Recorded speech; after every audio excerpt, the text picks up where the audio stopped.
Welcome to the Borderline Man. I saw this clip.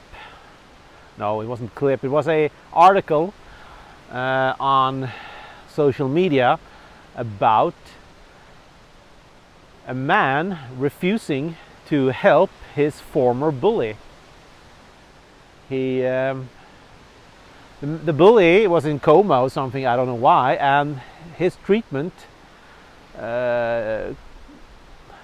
needed around, I don't know, $30,000 to continue, and he refused to do so. And there were people there who wanted to shame this man because this former victim of this man's bullying obviously had a lot of money, and this pissed me off.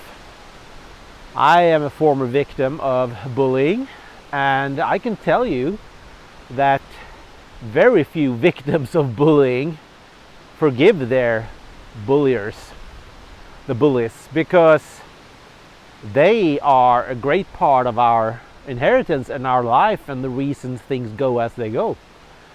I know there are research out there that says that if you've been exposed to bullying, there's like this 30% increased risk of you being prone to, well, I'm not going to use the word here so I don't get shadow banned, but you know what I mean, the darkest of things a man can do or a woman can do to herself. And so, yeah,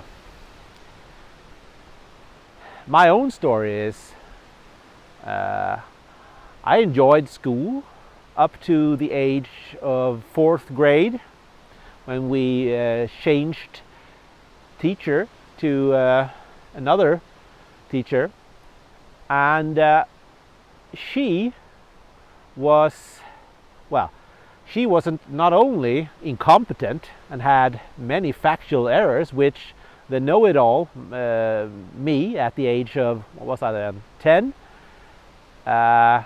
corrected her in front of the others, and that, well, she couldn't handle that like a normal professional adult. So she became, as I have understood it later on in life, pissed and offended of me embarrassing her in the classroom.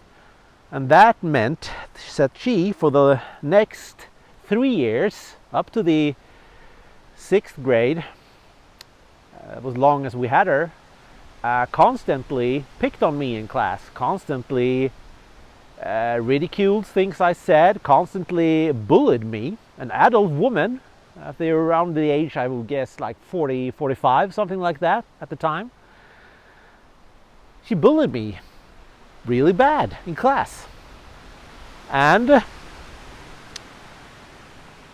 I think it was the start of my decline in school. I struggled in later classes from the age of high school age and so on. I struggled really with motivation and stuff like that. I didn't struggle with the actual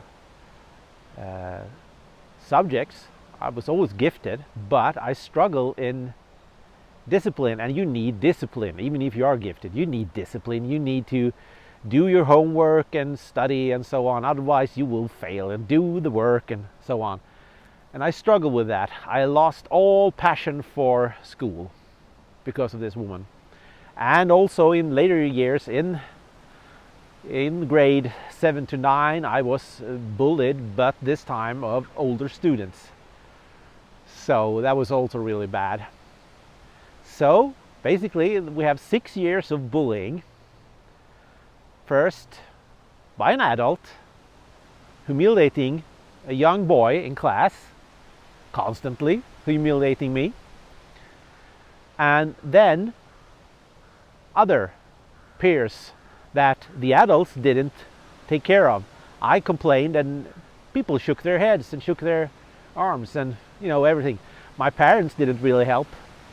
I think they commented on it, but our teacher was this very soft-spoken, very religious woman, because that is quite unusual in my country, Sweden. And well, she wasn't the person to seek conflict, let's put it that way. And she didn't do anything. She just said it was sad and so on. Yeah, thanks very much. Anyways, my story and the point of this is two things. Firstly, I remember vividly how happy I felt when I heard about my teacher, grade 3 to 6, when she died. She died of cancer. Oh, I can't remember when it was now. I think it was like 5 years later or something like that. I remember feeling a sheer joy. And that wasn't very strange. She was a very cruel and horrific person who treated a child really bad. And I felt that justice in some way had been served because of this. I really, really enjoyed it. I remember also thinking about her daughter. She had a daughter that was like 2 years younger than me. But when I went to, I think I went to 6th grade, and she was, or possibly later on, I don't know.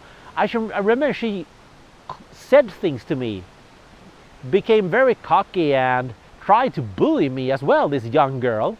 And I got so pissed. What the hell, man? This young girl tried to bully me. And I remember feeling, oh yeah, how does it feel now? Okay, your mother is dead. I never went there. I never attacked her that way. But I felt it. I felt it so hard. And that is the main point of this reflection. Don't tell people to forgive things.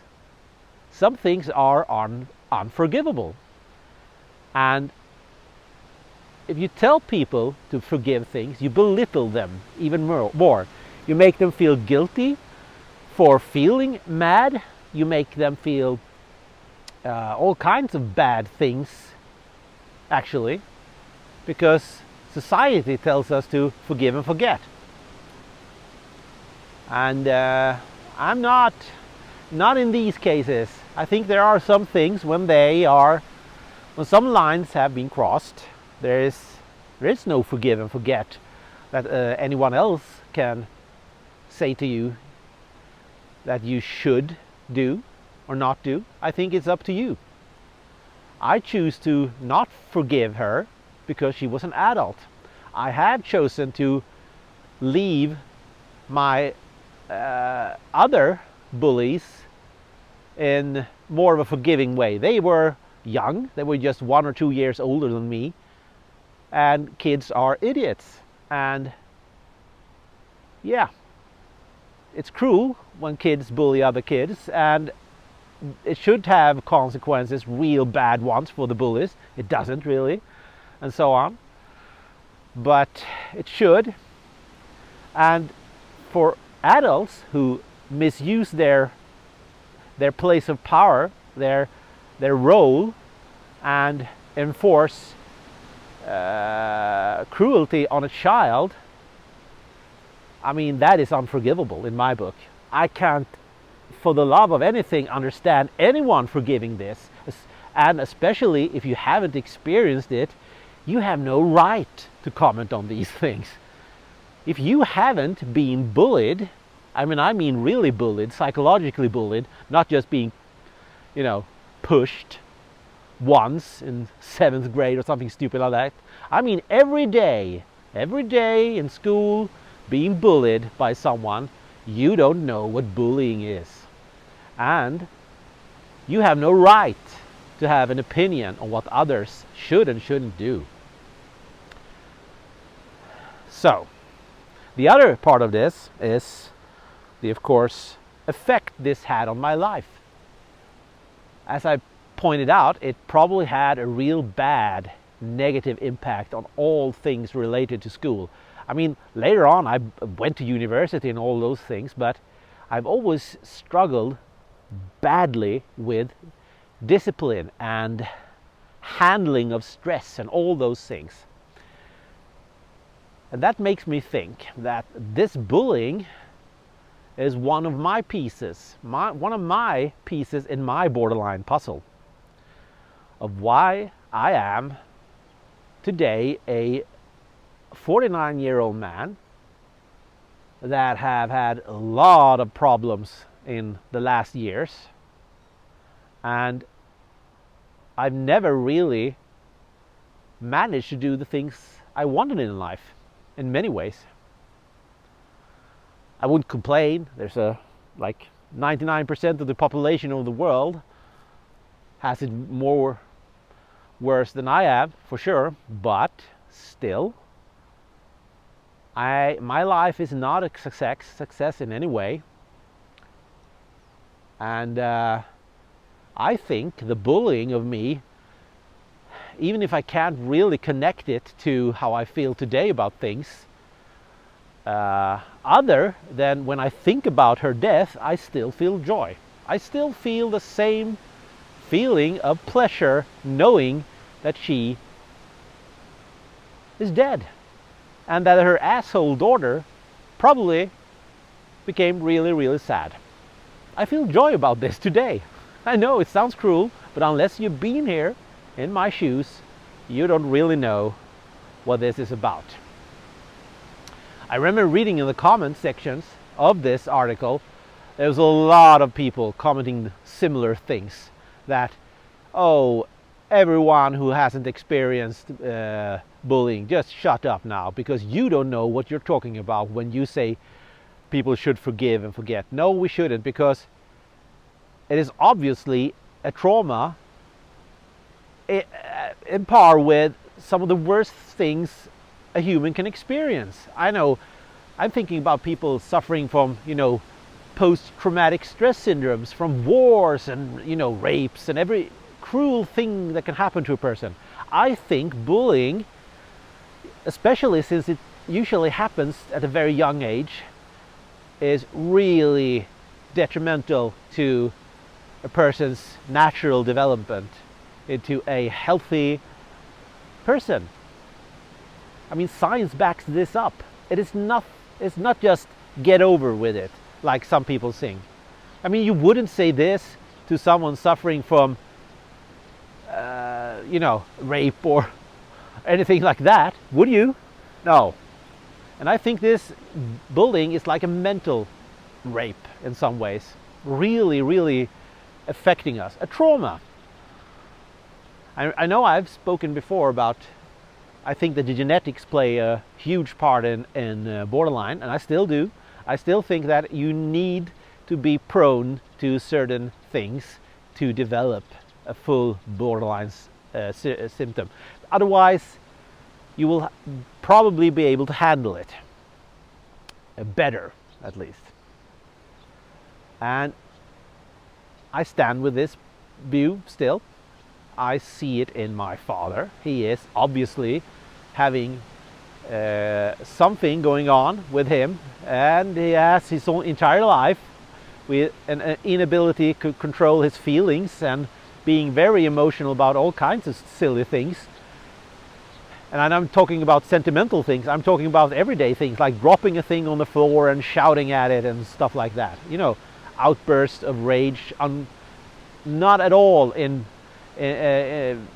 on the same level of what happened. It just crazy rage attacks about things, material things, that is, not against people, material things. And so yeah, genetics play a part for sure, 100%.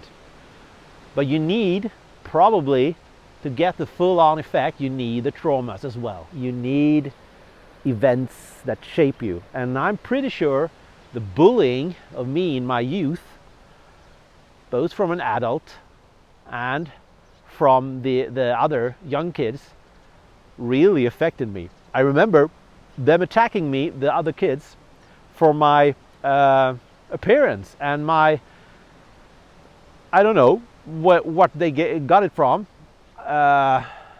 sexuality. They called me gay and everything like that.